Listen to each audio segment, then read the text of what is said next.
All right. Well, welcome everyone to Embracing Diversity, a bi-weekly online dialogue with panelists discussing issues about race, equity, and diversity. Tonight's topic is allyship. What does it entail? Hosted by Reverend Vicki Hughes, DEI facilitator and consultant. Reverend Vicki. Hello, everyone. Welcome, welcome. This is Embracing Diversity. Sorry, we started a few minutes late. Again, I am Reverend Vicki Hughes, and I have a group of panelists on here tonight with me. As always, we have different people on each time, and a different topic is discussed every other week on bi-weekly Wednesday evenings. We are a model of everyday people dialoguing about difficult, critical conversations. We're here to learn from each other. We're here to educate viewers. We are here to reflect and just prompt everyone, including ourselves, to action. Panelists and viewers, would you please share this video on your Facebook pages right now? If you are able, please share. We like for to have several viewers. We like for our viewers to engage with us. If you would comment and ask us questions, that would be great.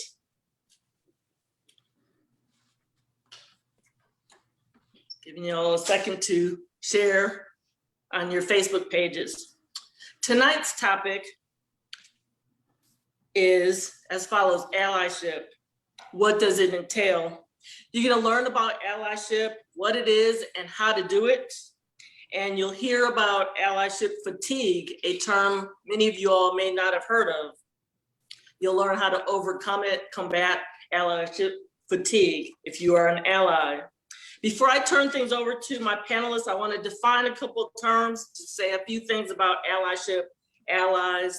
So allyship is an active, consistent, and arduous practice of unlearning and reevaluating, in which a person of privilege seeks to operate in solidarity with a marginalized group of people. The practice of emphasizing social justice, inclusion, and human rights by members of an in-group to advance the interests of an oppressed or marginalized outgroup. Another definition is part of the anti-oppression or anti-racist conversation, which puts into use social justice theories and ideals. An ally, according to Roxanne Gay, I found this online, someone willing to stand up and take on problems born of oppression as their own without removal or distance. The person identifies, seizes opportunities to leverage their privilege and power alongside marginalized persons or groups. An ally is a person who must understand the symbiotic nature of his or her positional power as it relates to the oppressed and their oppression. Allies must build mental stamina and develop fluency in understanding oppression. Oppression has been a long-term problem.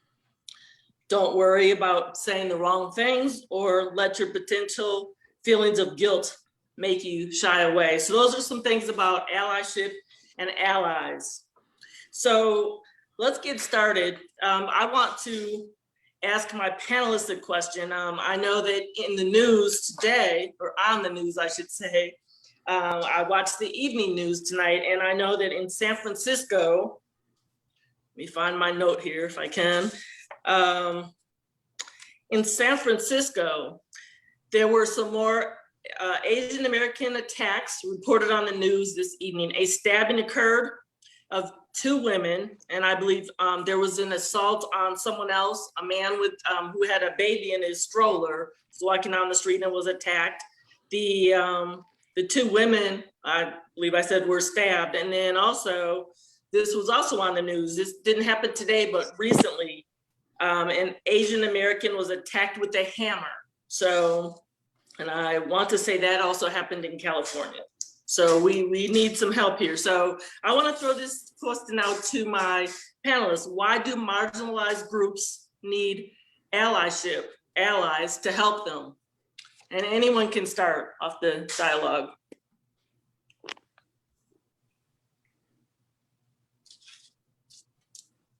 Any takers? I can start if you want. Okay, go ahead, Mark. I marked right away. I think that marginalized groups need, well, I think we need to support each other so that that helps avoid the fatigue. But also, I think it just shows that we're all in life together, and it lends power to the marginalized person in the eyes of people who would want to push back, that that the person is worthy of respect and being listened to and being collaborated with. So I think that's it lends power to the people, to the persons fighting against injustice. Okay, thank you, Mark. Anyone else want to take a stab at that question? Why do marginalized groups need allyship, allies to help them? I can go. Okay. If that's okay. The first thing that jumps to mind is because we're the oppressors. The problem is people in power who in this country and basically everywhere are white people. So we cause the problem. So at the very minimum, we have to be willing to not be part of perpetuating the oppression. That's at the very minimum. And then we have to move beyond that to say, okay, we created the problem. So what are we going to do with our people to stop everyone else from oppressing people? It's not to say that we have to rescue marginalized people.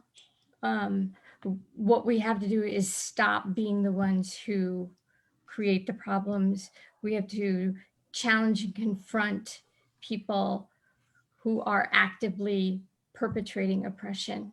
We have to leverage our power and our privilege and our position as being part of the supremacy group in the US, the white supremacy group, and turn that around to being part of the solution. We can't dismantle white oppression only from the outside. We have to work from within. Okay, thank you so much, Sam Marie. Okay. I'll go next. When we're talking about working from within.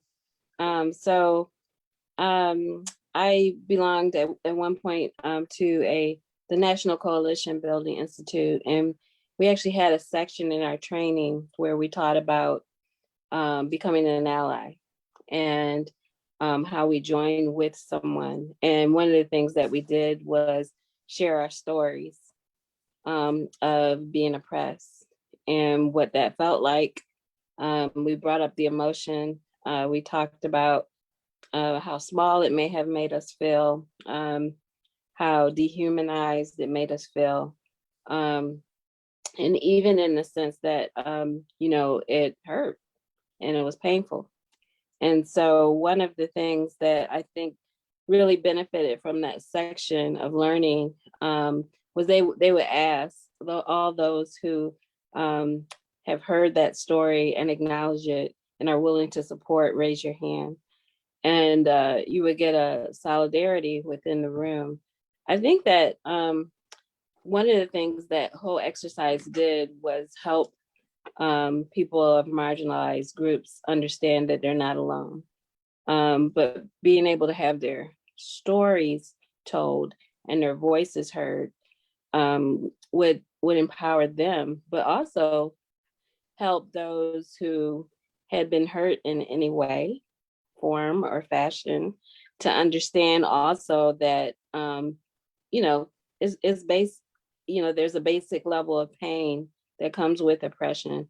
And if you can identify with pain and oppression, then you can identify with the kind of hurt that racism or marginalized groups face in terms of oppression. So I just thought it was a great exercise, and it really helped people to understand that the dehumanization and the pain is real. And it carries, weight, a lot of weight. Thank you, Jennifer. Y'all are making some very valid points. Let's see, who else is there? Let me call on Vernon.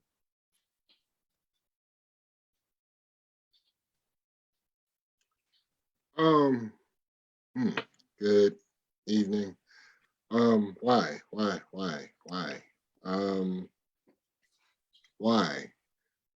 The Civil Rights Movement, Black Lives Matter, the allyship, the base of, who helps or who helps. And for example, some of the people I sort of look at in terms of allyship that are sort of on a national level,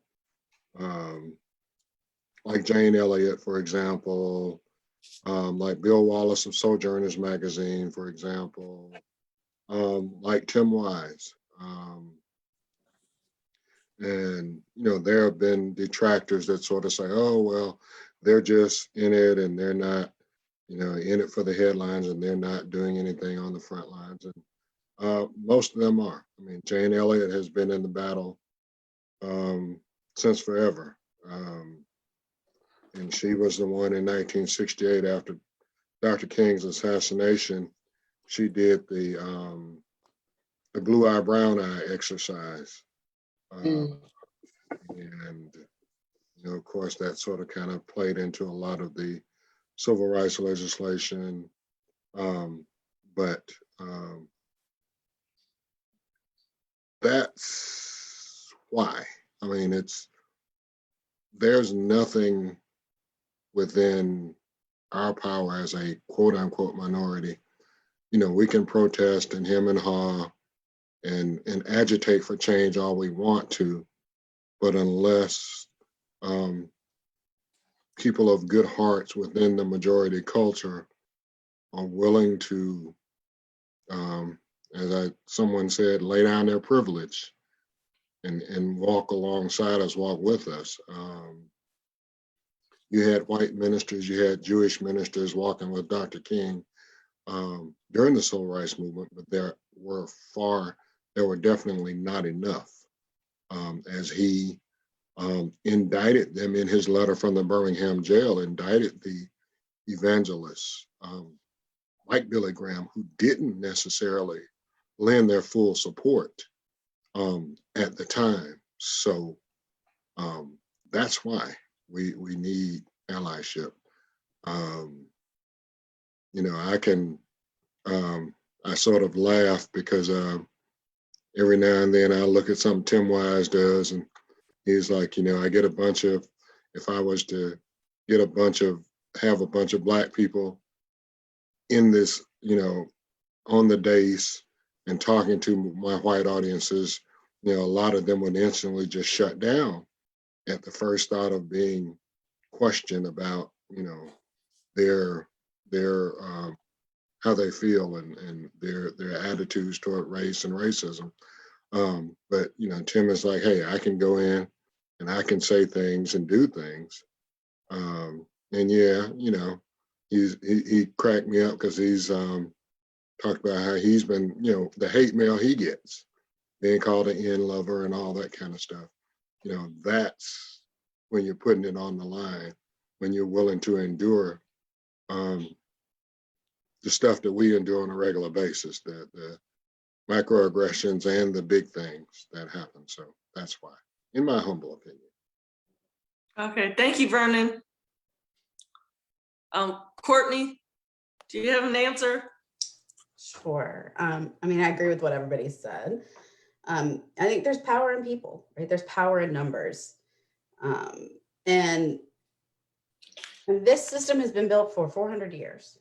So to expect any group to change it or destroy it or rebuild it or whatever we want to say on their own is just a feat that's not possible. So we can't expect one group of people to fix it, to change it, to make it better. But you know, I have to be an ally, because if I'm not, then I'm actively an oppressor.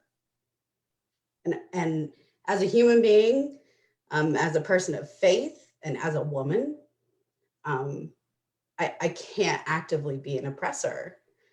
I have to be willing to know where I messed up, willing to hear that, and willing to step back and listen, and put myself in places that I need to be in order to help make that change that needs to happen.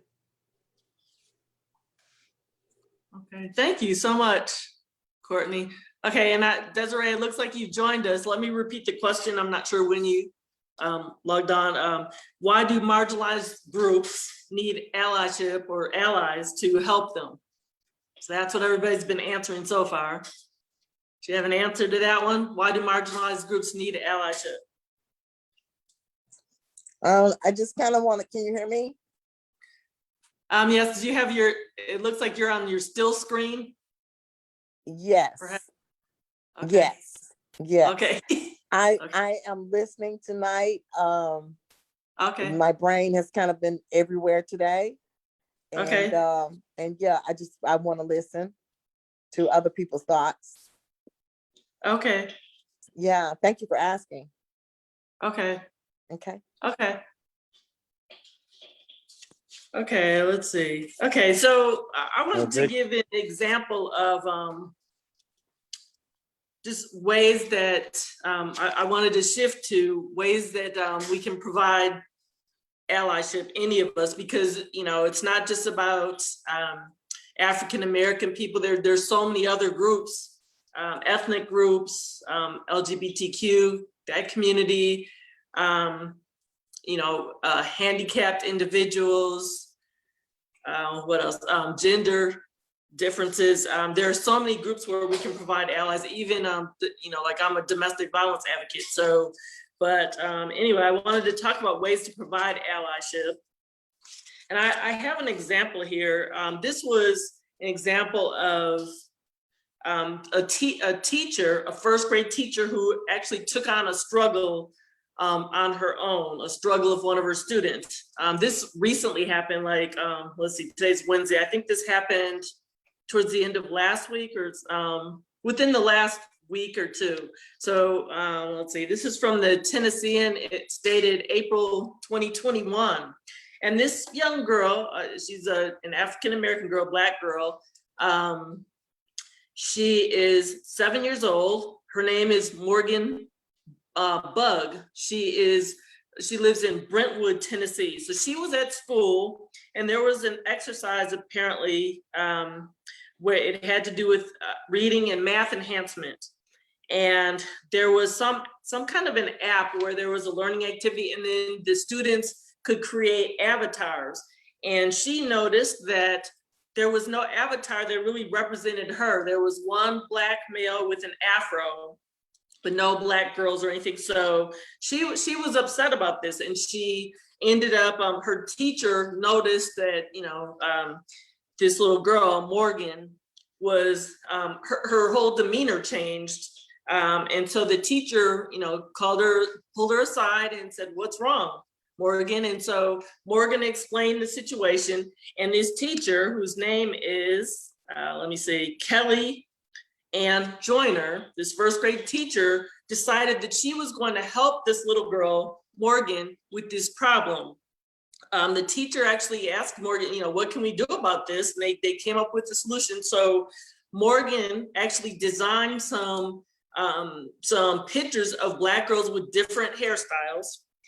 And so this teacher sent a letter with the illustrations that this little girl drew, and wrote this company. Let's see, the company name, I saw it in here somewhere. I think that, okay, the company name is Renaissance, and they are the creator of this Freckle platform, this gaming, this app that has to do with reading and math enhancement. So this teacher mailed off this letter with the illustrations, and this company decided that they were, you know, they're saying that they're really wanting to be about diversity, equity, and inclusion. So they have included some of these girls' drawings, illustrations, still art, I guess, on this website. So now this little girl and others who look like her can choose, you know, avatars that look like them, who look like them. So, you know, that was the teacher getting involved. I call her a true ally because she listened to this girl and she took the problem on as hers because this was one of her students she cared about. And so she helped her solve this problem. So that's the example I want to give. So can anybody else, or does anybody else want to talk about some ways that people can provide allyship? Mark, let me out, since you started us off, I'll call on you again. Okay. Well, I'm a member of Justice Knox, and it's 18 churches in the Knoxville County, and it's a mixture of races and gender expressions and LGBTQ, and the co-presidents are a Caucasian female minister and a African-American woman, and in the negotiating teams, very often there's a representative from different churches, black and, if I may, black churches and white churches. Although, ideally, I think, the church I go to is integrated, but there's very few African Americans, but there are some people. But our whole church, which is St. James Episcopal, we've been studying multicultural racism, and you can just sense that there's, the shock of some of the stories of, Hispanic, Native American, and African American, racism and prejudice that has gone on, and to the point that, people are saying, well, let's, we're kind of hungry for what's the next step. So I think that's part of it, is to educate ourselves and to, to be sensitive to, to realize the stories that, that as a white person, I have no idea what it feels like. Although, as a member of the LGBTQ community, I do have a sympathy and an empathy for that. But I guess that would be, there's four committees in Justice Knox, and all of them are based on making life better for persons and people in the lower economic range, in improving their lives. So that's whatever color or gender expression or whatever. But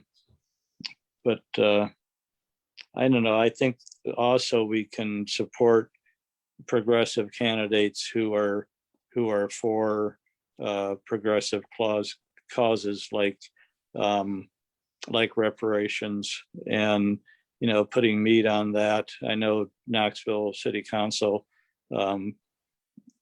passed a resolution. I don't know, I can't remember how much money they said, but that's just the beginning. There needs to be more done. And then there's also last night, the city council passed a resolution over 10 years to put 50 million into affordable housing. And that will, very, very much help persons of color. But that's just, it was a hard won battle. Mayor Buchanan was very important with that, and Justice Knox, and that involved black and white persons negotiating, with the city, and and listening and caring in a in a loving, Christian way. But that's, just some of the ways to provide, I think it begins with respect. I guess in my life, I've just done little things like, if I've talked with someone and know of a resource that they need to help them in a situation in their life, then I'll call for the person and, and then make the contacts with the person there and then hand the phone to that person so they can advocate for themselves. So it's just little things like that to, make connections and help the person to maybe use resources that they're not aware of how to access.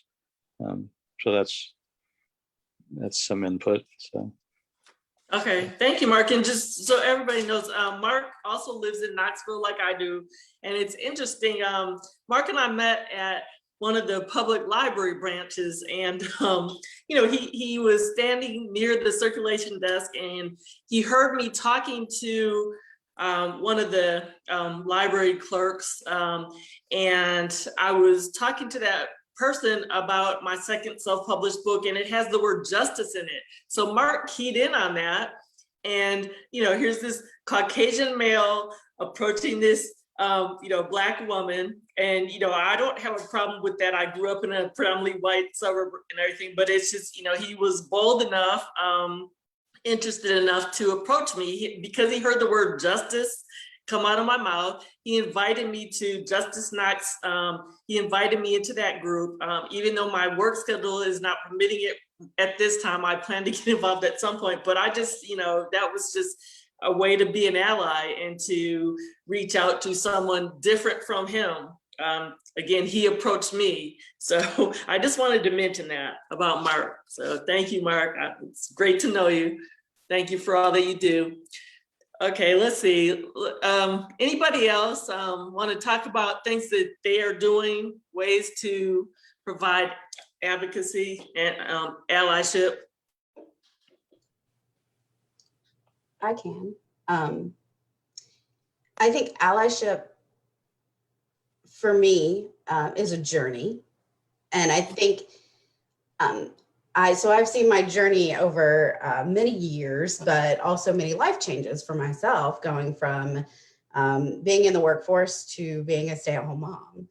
And so as somebody in the workforce, allyship often looked like making sure that I was looking at candidates that weren't just white, that I was looking at a diverse pool of candidates and making sure I was hiring appropriately. And there's real power in that.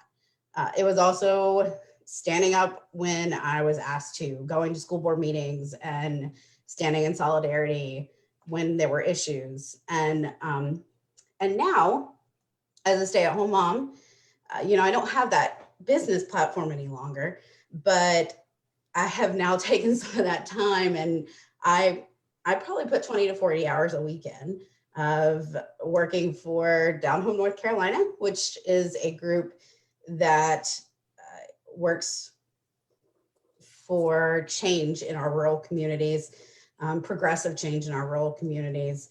We're working on Medicaid expansion right now, which would greatly help all of our marginalized communities. We are also working on stopping criminalization of the poor. And here, especially, that would majorly impact our Black and Brown communities, because that is who we see mostly in jail here. And so for me, it's time and it's money. Oftentimes, we set aside a portion of our budget to go towards causes, to go to bail funds, to go to other causes that we feel like align with our values and drive forward our beliefs. And it's also talking to my kid.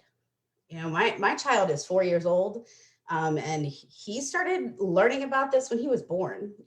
His library has people who are all different colors and all different religions, and his godparents are gay, his friend circle doesn't look like him. So, you know, those are all very intentional decisions that we made as parents to make sure that we were raising a white boy to not be doing our best to make sure he's not the same white men we see in general.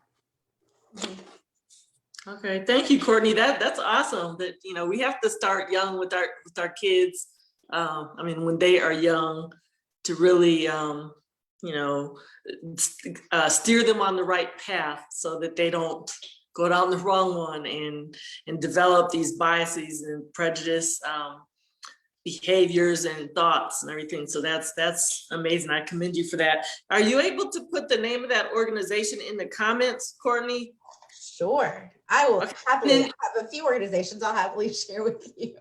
Okay, well, yes, you've mentioned one other one on another Facebook Live about a month ago. You can put both of those in there, and also the one you just talked about, did you say that's in North Carolina or in a specific city in North Carolina? I mean, is it a state one? Down Home, North Carolina is a statewide function. We have some county chapters. So I am also in the Down Home Cabarrus chapter, which is the county just north of Charlotte. Okay. Yes, if you would put those organizations in the comments, that would be great. I'm sure we have some North Carolina viewers on here tonight. Okay, and let me see. Does anybody else want to talk about some ways to provide allyship? Looks like Jennifer, you raising your hand? I think you did. Oh, there we go. Yeah. Okay. So one of the things I've seen on social media that I thought was really cool was a group of Caucasian women who had a platform. And what they did was allowed their voices of people with similar causes or not so similar causes still provide to share their platform. So for instance, you know, they have a lot of followers, they have influence, they have a really hot topic that they're talking about, or that things that they influence in the community, and they allowed Black women to come on and share their space as well, including Brene Brown. I think what Brene Brown is doing right now with her book and coming in solidarity with the woman who led the We Too movement is just powerful. They wrote a book together and brought other voices of alignment together to just talk about leadership and people in leadership who are African American and some of their experiences. And I think that's going to be a really powerful book. I don't know if it's been released yet, but just allowing your platform to be used for another voice that may not be heard as often or as frequently, just because of the color of your skin. I think that's pretty powerful. Thank you, Jennifer. Let's see, who haven't we heard from? Let's see, Sam? I think you're raising your hand. Okay. Yes. What are you involved in the Atlanta area? Oh my gosh, right. Every day is an opportunity for allyship in Atlanta. Good Lord. For sure, yeah. I mean, so it runs the gamut from small things like bumper stickers and stickers that I like to see if anybody's going to key my car because I put a sticker on there like this one that says you're not being oppressed when another group gains rights you've always had. Or I have another one that says, stop pretending your patriotism, your racism is patriotism. I get honked at a lot for that one. And so that's small and passive, but it also, other things I do is confronting close others. You know, when you get into the family conversation or at work with friends and they say, oh, and there's just like casual racism or casual sexism or casual homophobia that just happens. And then they'll say, oh, just kidding. or, oh, is it a joke? And pushing back on that, saying, you know, that's actually racist, sexist, homophobic, misogynistic. Because too often, I know in the past, I have been guilty of not speaking up in those small moments, because those are the profound moments where we have a shot at actually changing somebody's mind or heart. Whereas if I go to a parade or a large gathering, which is hard for me because I have disabilities, you know, that is a good public show, but I don't know how many minds I'm going to change. But if I'm in front of somebody, I have a friend who's called me and she's, you know, telling me these things, and, well, you know, I have this powerful Black woman in my group and she's just racist against white people. And I'm like, wait. let's just stop there, because that's pretty racist. And it brought her up short. I've had other people tell me to go F off, or, you know, what do I know, or some ugly things. But then I have people say, really? Am I really being racist by saying that? Yes. And then we have a conversation. And in that one case, she's like, can you be my white ally mentor? And I thought, sure, I don't know if I'm any good at it, but those small things can lead to big changes, because she's in a position of power in her community and has power over a big government entity. So if we can change her mind and help awaken, you know, we've got a lot of seemingly progressive white people who think we're really woke, and then we still do all of these casual, racist, homophobic, you know, things that we don't even think about. Like, but I voted for the right guys. Yeah, but in your daily life, you're treating your coworkers, your neighbors, your others as others. You're still participating in the marginalization. So let's talk about how you might not do that. And somebody did that for me. Well, many people have done that for me. And I always appreciated, okay, at the time it hurt when somebody said, God, Sam, that's really racist. Oh, I didn't know, because that's what I was taught growing up. That's how my parents behaved. That's how everybody around me behaved. So I've had to learn, and then I've had to talk to other white people and be an ally that way.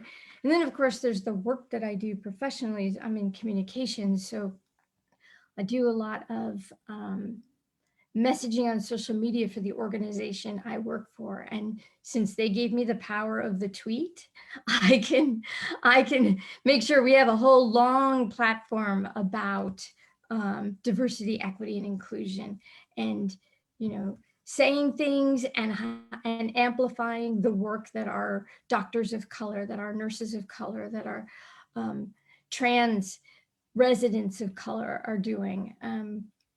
So that's another way that I can be an ally, as well as money, giving money to organizations, supporting them, to political candidates.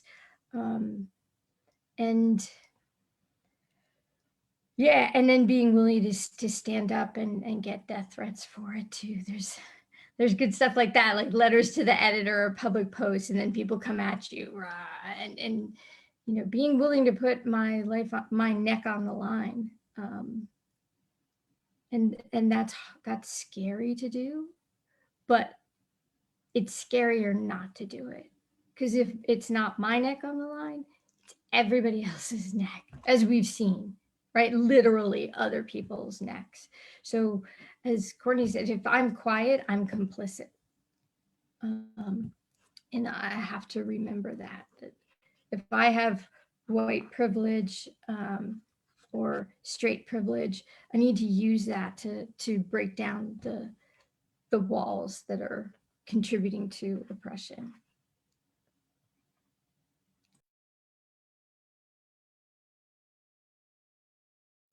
You're muted.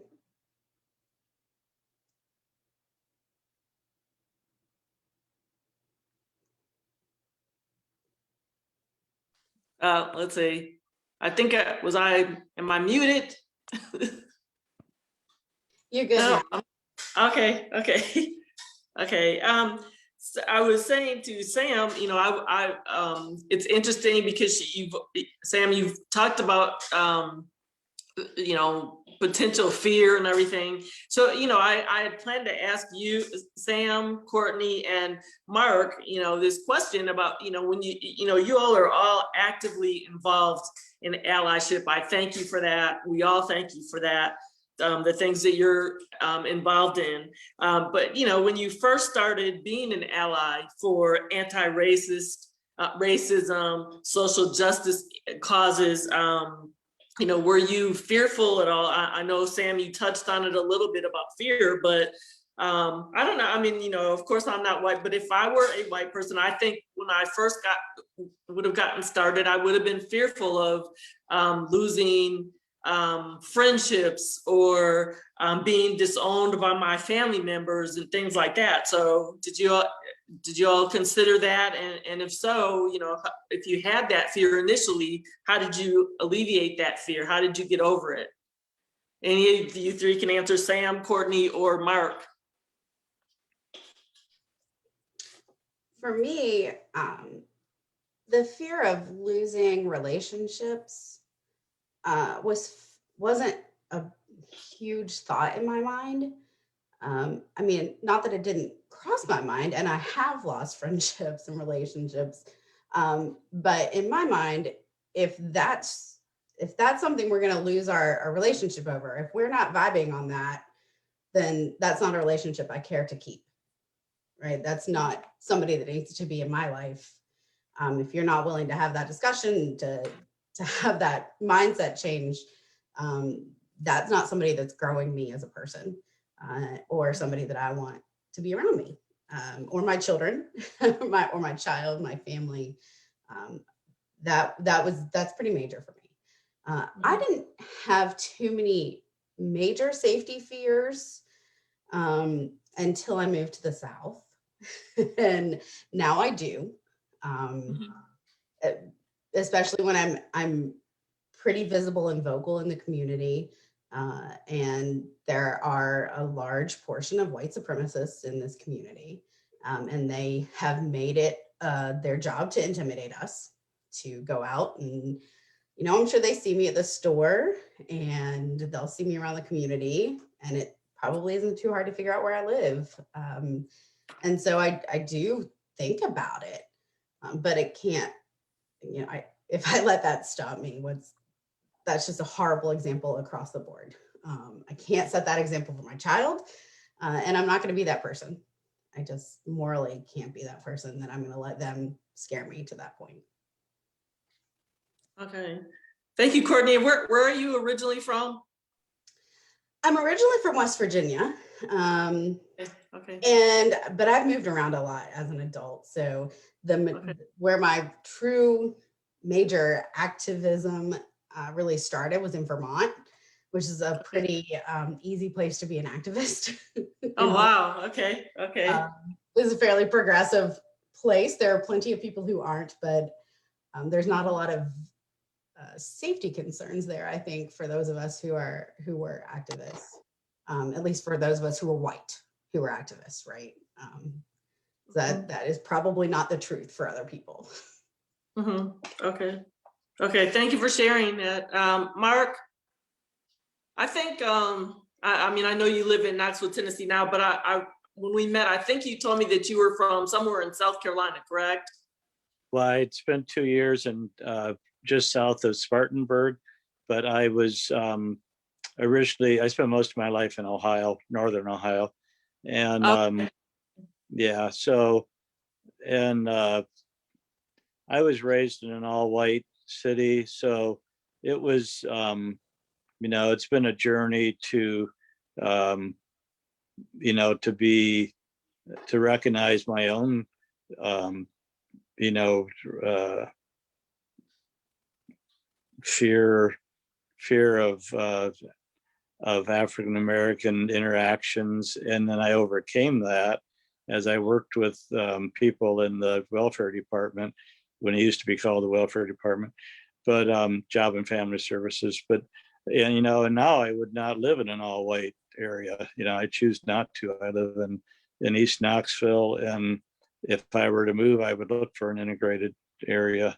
But my family, my parents were from Michigan, and about an hour from Detroit. So, they raised us to respect and love everyone. So, I was fortunate in that.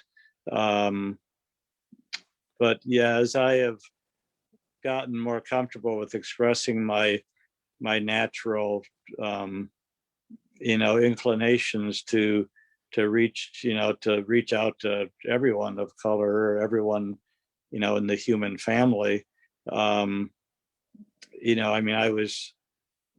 I couldn't believe when we had Obama be elected. It was just like, I never thought I'd see that in my lifetime, and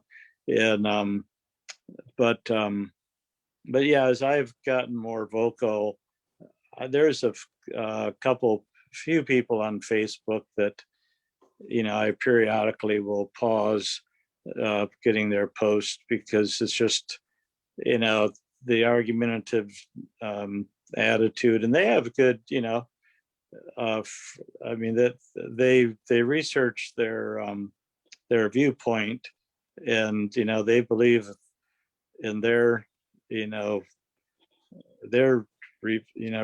mainly Republican viewpoints, just as much as I do in my Democratic viewpoints. But yeah, when I advocated for the Black Lives Matter in my Facebook post, excuse me, in the Black Lives Matter movement, and the one person right away said, well, that was set up by communist lesbians, and so you can only hear so much of that, and it's like, I'm not going to engage with you for a while, and that's my longest friend from middle school, but we've just grown apart. So but no, I don't have a lot of fear of it. I just I surround myself with people who are like-minded, and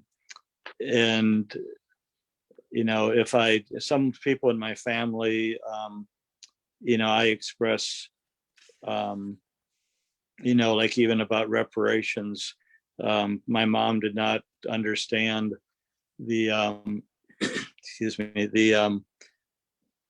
what the riots around the country did to the Black middle class. And because of our religious ed classes at St. James, I knew about those things. So I was able to educate her and give her a different look at those, because as a child her home was burned, and they in a fire, and they all had to start over. So I let her know what that loss of income and loss of power would do to whole generations of families. But yeah, I can't say there's sometimes I just have to agree not to talk about things with, for the sake of the family relationships, but but that's, it's hard. It does cause a strain, and it changes the relationship. So I guess I just have to be at peace with those changes. So yeah. Okay, thank you, Mark. Let me see, I was trying to see who all I still have on here. Okay,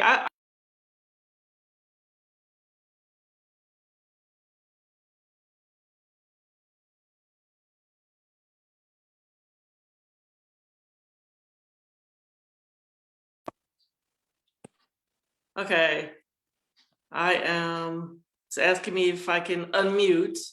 Okay, I need to be on the screen now. Okay, I was gonna share a couple things.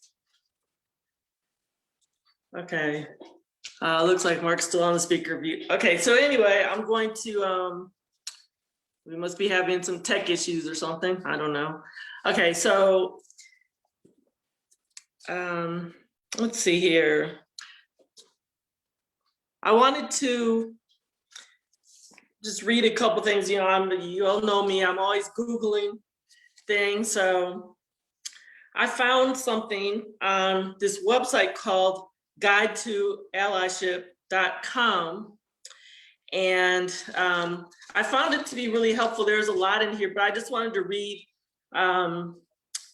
something. It starts out with, to be an ally is to, it says, take on the struggle as your own, transfer the benefits of your privilege to those who lack it, amplify voices of the oppressed before your own, acknowledge that even though you feel pain, the conversation is not about you, stand up even when you feel scared, own your mistakes and decenter yourself, and understand that your education is up to you and no one else.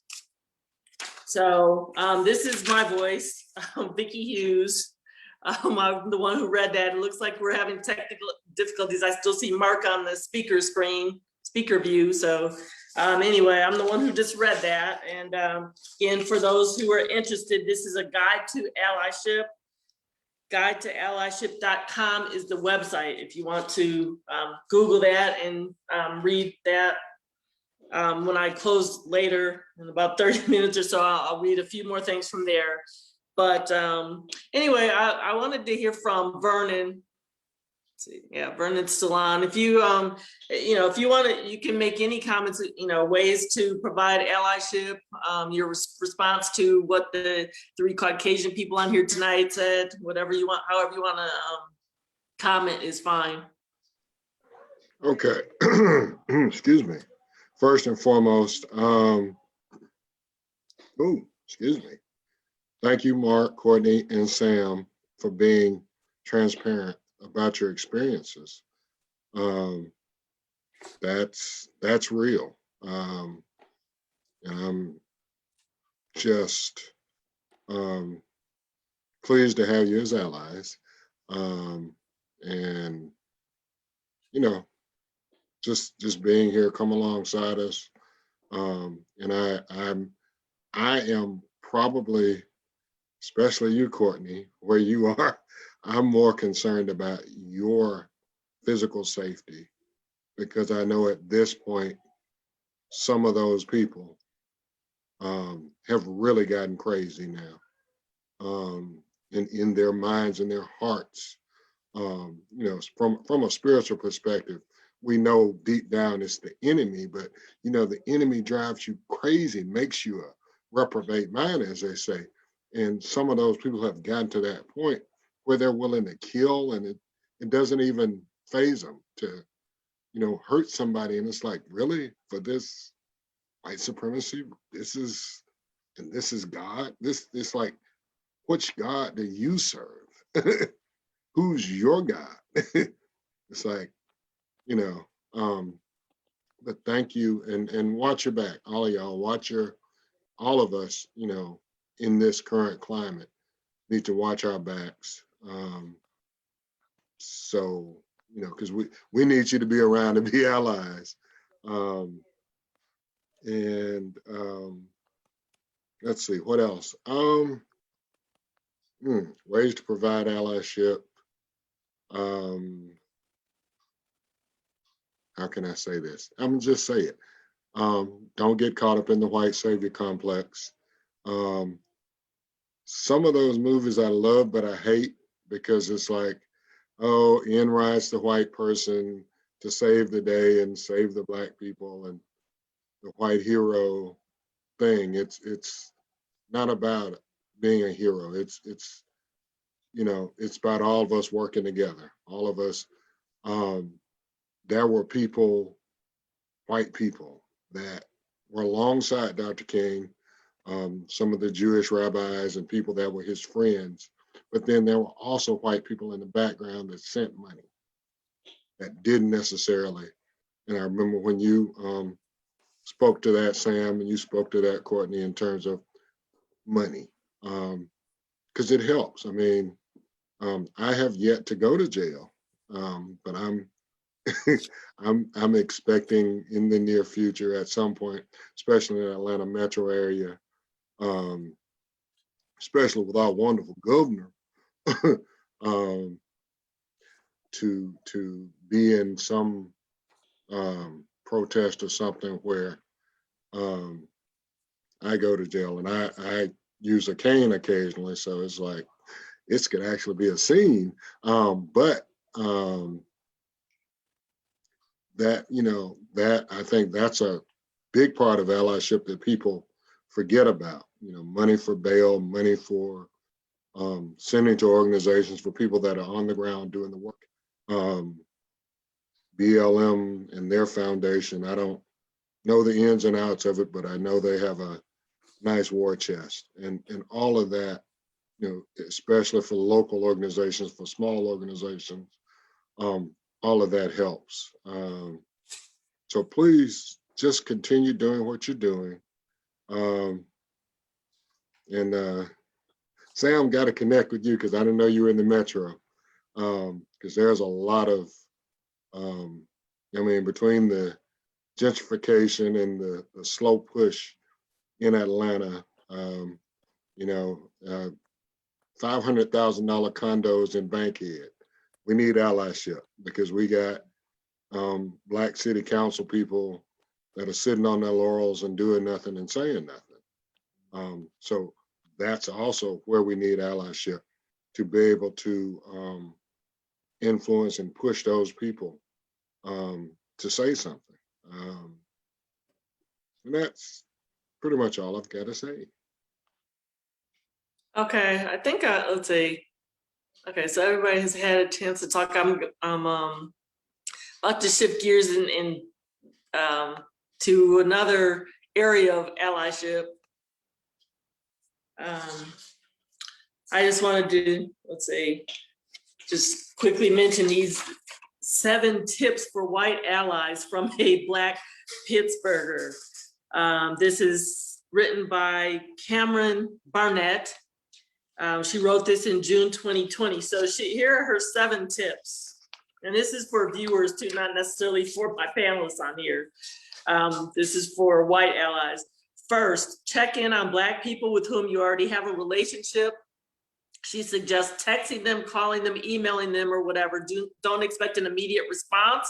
And she's talking about, let's say, what, you know, if a Black male is killed and it's shown on, you know, national, international news, you know, don't expect an immediate response. And just instead of really saying, you know, how are you doing? What do you think about all this? She says, consider just saying, I'm thinking about you. And then second, she's saying, talk with the other white people in your life. I know that Sam has done some of that. And let's say it says, the white people might just listen to you. To be an ally, you must step into this space and challenge racist ideas wherever and whenever you encounter them. It will be difficult and uncomfortable, but as a white ally, you can be a bridge. Third, she talks about social media and how sometimes it's detrimental to share these videos, like the video of George Floyd that circulated around after some of us had already seen it on the news.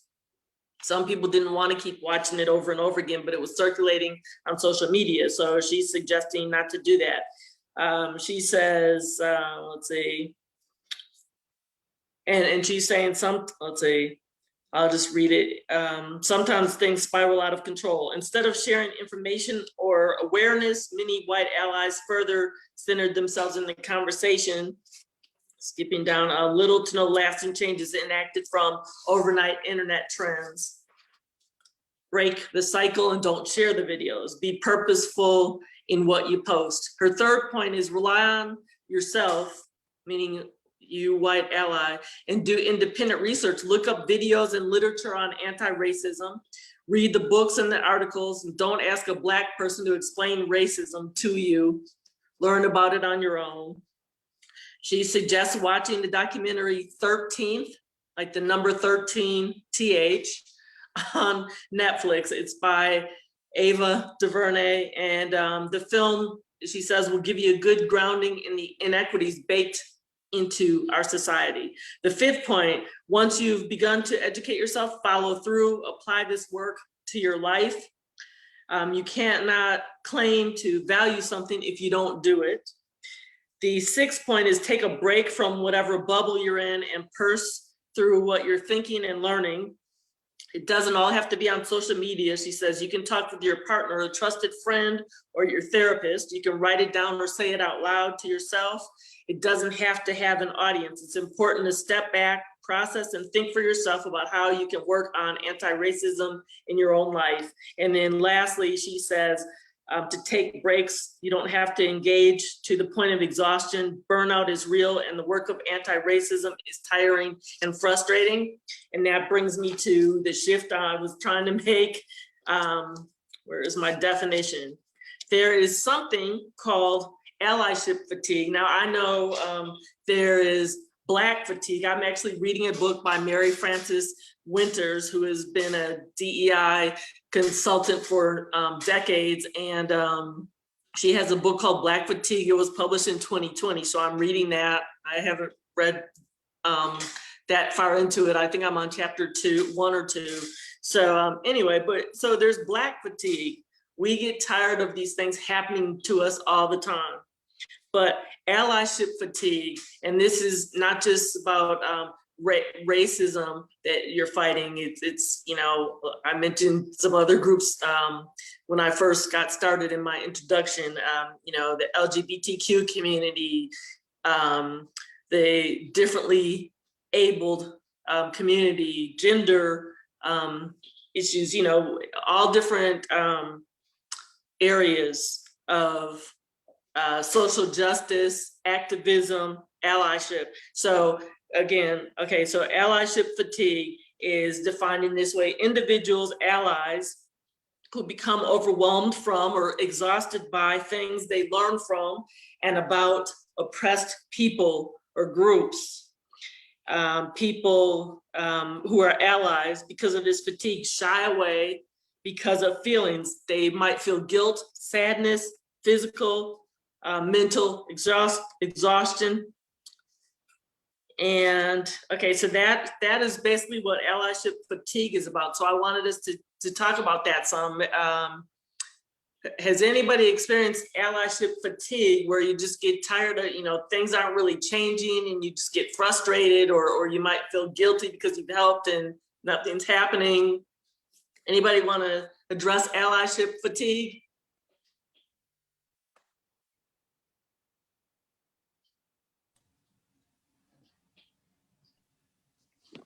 I can say a little bit about it. I Okay. like what the list said when it said to take a break, you know, step back from it. And, you know, I've had to do that for over a year in South Carolina. I worked as a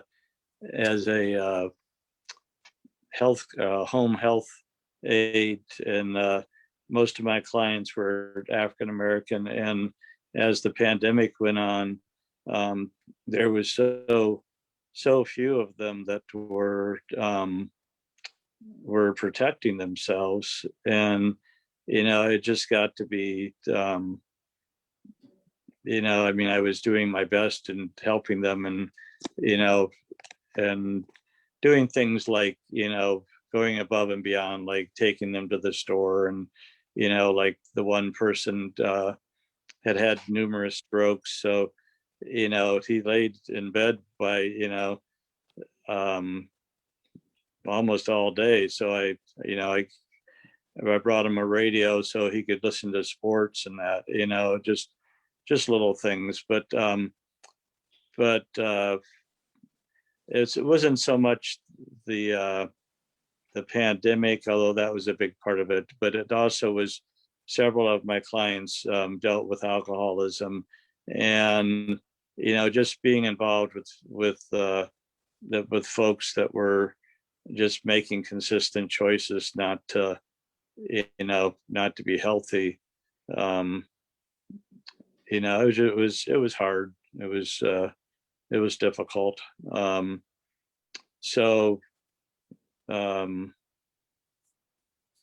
don't know. I guess just talking about it, you know, talking about it with my office manager, and and keep on, just accepting the ups and downs of life, and, that no one's perfect. And even in the midst of alcoholism, they were still, that we all have strengths and weaknesses. So I think faith has, prayer and meditation, and, doing some breathing or exercise helps a lot too. And I guess the other thing is that,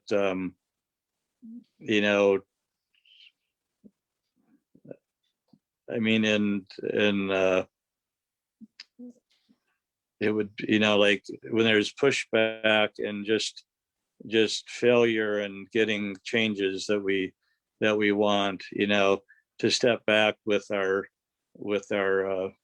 the whole group that we're, that everyone's collaborating with it, and just to be supportive of each other. I think that's when those, the synergy that happens when people, stand with each other. I think it empowers it might come up with another solution that might work better, the next time. I guess that's what I would have to say. So. Okay, thank you, Mark. Anybody else want to comment about allyship fatigue? Looks like Sam, you have some things to say. Yeah, so one thing that when I start feeling fatigued about the ongoing fight, I also think however much tired I feel, imagine how the oppressed people feel. And I have the privilege of being able to walk away, right? Because I have privilege. But if I walk away, then the pain of doing nothing is far greater for me than the pain of doing the work and suffering whatever I'm suffering for it. So I try to remember that, and that helps to reframe it and right size me. And also to remember that I'm not alone, and look at all the people who are fighting on the front lines, going to jail, getting beaten, being killed. The work cannot stop. But I am an introvert by nature, so doing advocacy work is extra exhausting. So I have to remember to build in time for myself, to recharge, that I can't give away what I don't have. So I have to be responsible for my own well-being, because I'm no good to anybody if I'm depressed and angry and fearful, because I've been there, and I was no good to anybody else. And I liked also, Vicki, you were talking about the advice to white allies from a Pittsburgher. My best friend, when the verdicts were coming down in the Derek Chauvin trial, my husband and I made it a point to call her and let her know. And she said, I don't know what's going on. She was on a work call, which I was like, oh gosh, right when the news was coming out. So we called her afterwards, and she called us back and just cried for 10 minutes. And Wow. what a gift to be able to hear from her. She's like, I had no idea how much of a burden I've been carrying all these years as a Black person. And to finally have this, and we all agreed, okay, this is just one. There's so many more. And on the same day, there's a verdict of guilty. How many other Black people just got killed by police brutality? But holding this space for her and being there for her in her pain, and not trying to make it about us, not us talking, going blah, blah, blah, which I want to do because I want to make her stop crying. But I realized the greatest gift is to share somebody's pain and be in that space, and make sure she knew it was okay. That was a huge gift, because as a people pleaser, I want everybody to feel okay and feel good. And sometimes that's the worst thing to do, right? I can't fix somebody else's pain, but I can share their pain. And then I can work to dismantle the system that created the pain in the first place. But it requires constant thinking and reframing and reading other people's thoughts to remind me that, how easy would it be to give up? But then I go back to a corner, says, then I become part of the problem again. My giving up is perpetrating the oppression, and I can't do that. Wow, Sam, that you and your husband had a really powerful experience with your friend. That sounds awesome. Yeah. I mean, as you were talking, I was just, I'm a hospital chaplain, so I was just thinking of being in somebody's room and listening to that, that same type of experience where you're listening, empathizing. So I'm sure that was life-changing for you. Very powerful to hear what your friend has gone through and what she's held in, and she just had to release it at that point. I'm sure she felt a lot of different emotions. So, yes. Before I go to Courtney or let's see, or somebody else, I was gonna just share a couple things from one other article I have. This is called How to Be an Ally When You're Exhausted and Overwhelmed, and it's by Brene Brown, and it appeared in a magazine for women called Rebellious. And so, let's see, I think there are five, let's see, 3, 4, yes, 5 things that Brene Brown suggests how to be an ally when you're exhausted and overwhelmed. The first one is focus on one thing and do it well.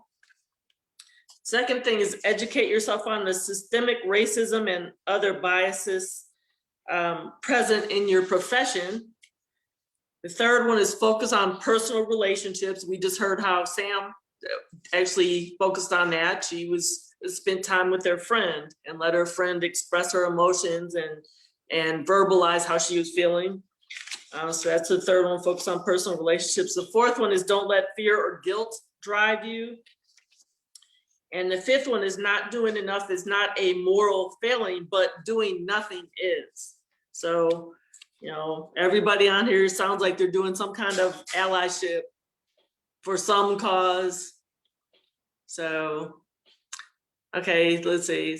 Is Courtney still on? Sure.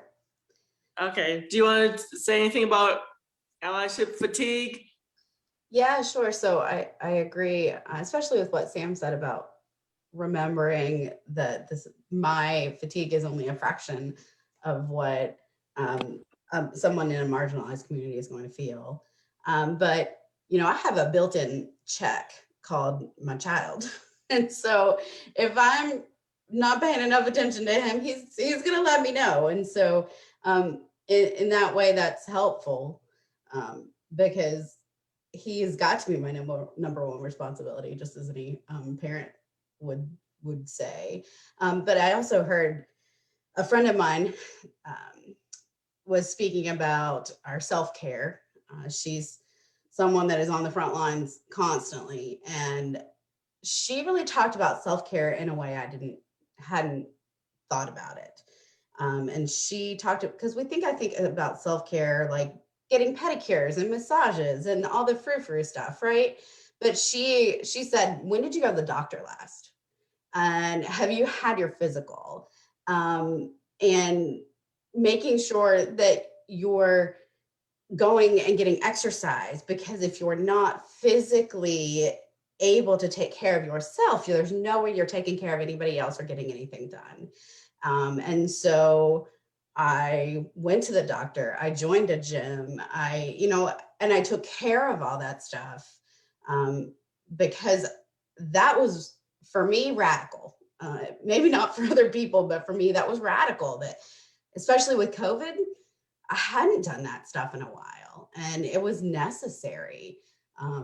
So that's really, self-care is important, but true self-care, not just like getting a massage, but literal taking care of yourself before you can take care of anybody else in your life, across all walks of life, whatever you're doing.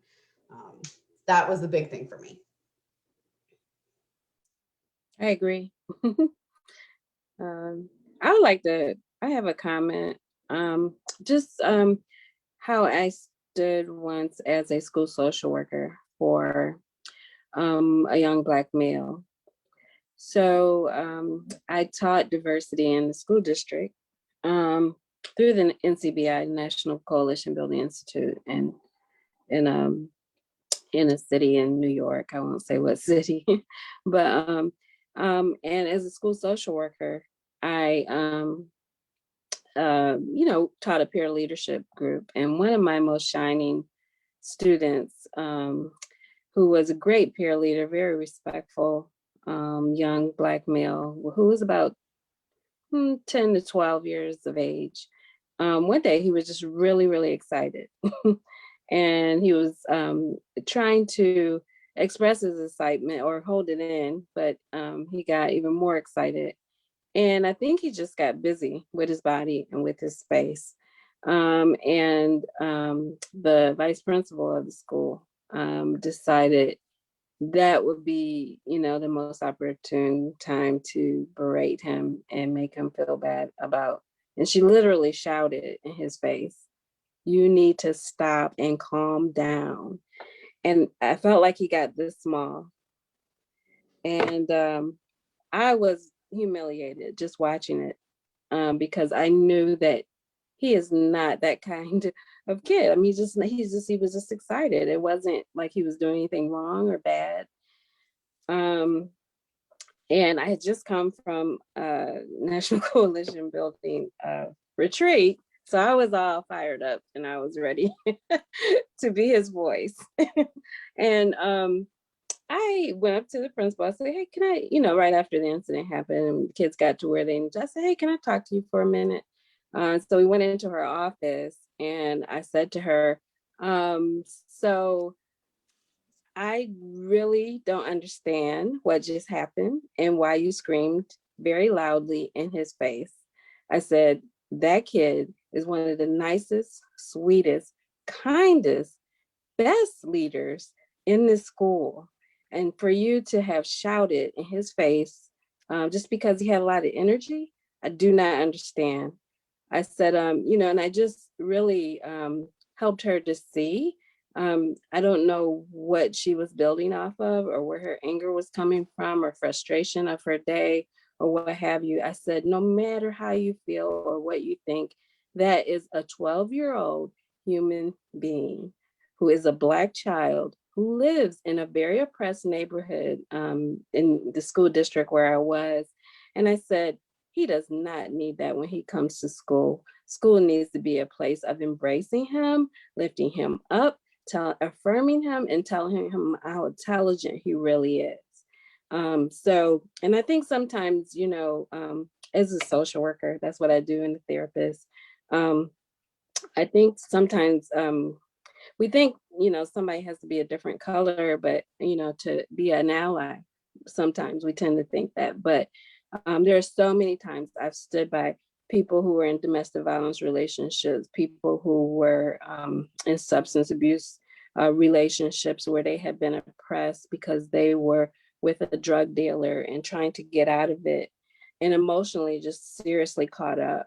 And didn't have any resources and tools and know how to do that. No solution, no strategy. So we really do need to hold space. I mean, and by that, I mean, to feel what people feel when they're going through it in the moment and be very present with it, to sit with their story and to listen and to say, wow, I can't imagine what that must have felt like, but would you like to try to talk to me about that? Would you like to vent? Would you like to get some stress off? Because I've thought about all the times, even with the Chauvin case and George Floyd, I did not want to watch it on television. And every day I noticed myself getting more and more tense all the way up into the end when I finally felt like literally I could breathe, a sigh of relief that justice was done. But I'm just saying that sometimes, we hold that tension in our body so much that it comes out sometimes as being upset, enraged. And there's that myth of the angry Black woman, because, you know, we express all this frustration and want to get it out. But I think some of our personality is to be expressive. And so when we have these spaces where we're allowed to express ourselves, you know, I had like 4 co-workers recently just do that for me when the George Floyd incident happened last year. And I was literally surprised that that has never happened to me, where all of them just really gathered around, let me talk for about an hour and vent. And that was the most humanizing moment that I think I've had ever with Caucasian people in my life. And that was very affirming. So I just wanted to add those thoughts. Oh, thank you, Jennifer. I'm glad you had that experience with, I think you said those were your coworkers you had the Mhm. experience with Yeah. after the verdict came down. Yeah. That sounds amazing. Yeah. Okay, let's see. Vernon, do you have any comments? We're almost finished here, so we're winding down. About to close out. So Vernon, do you have any closing comments? Or comments about anything we've discussed? I've just really enjoyed this discussion tonight, and this whole actually talking about allyship and sharing, listening intensely. I especially love Mark's constant reference to the human family, because we are, and you know, one of the things that really tweaks me that I hear, it's like, oh, I don't see color. It's like, huh? you don't see this big burly Black man in front of you. You don't take that in. You don't, okay. So it's like, I turn off. So I'm encouraged constantly by what you're doing, what we're doing. And I think it's like a situation where we go from this, we impact, we touch other people in our sphere. It's going to get better. It's a slow process. Courtney, you referenced not being able to tear down systems overnight. I mean, indefinitely, especially when you put the number on it. And yeah, 400 years of this madness. It's not gonna, but it's a beginning. It's you know, as a man of faith, a person of faith, I have to believe that what I'm saying, doing, or attempting to do is in part of my purpose that the Most High has in my life. And ultimately, you know, that's my due, that's my art. You know, and you know, as I say, I always try to live to fight another day. It's, you know, every battle isn't worth the fight, but some battles you got to engage in and go for it.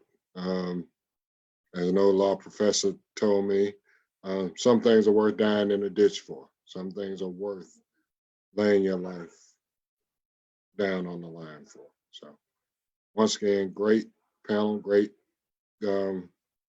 people. Look forward to dialoguing and being in touch with folks.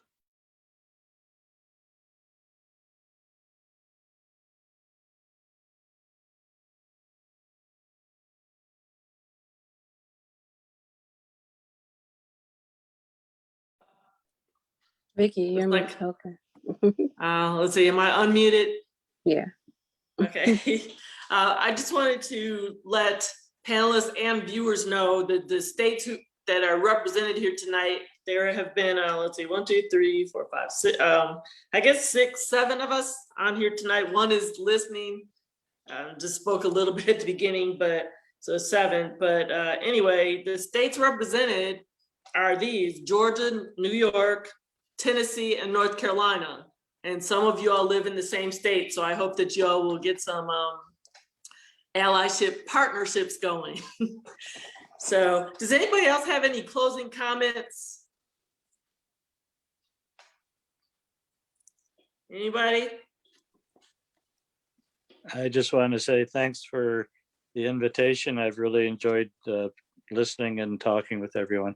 So thank you. Yes, thank you. I Okay, just want to so- say thank you for inviting me, and I really enjoyed the conversation and listening to what everybody had to say. Okay, thank you, Desiree. And you live in Tennessee with me. I look forward to meeting you soon.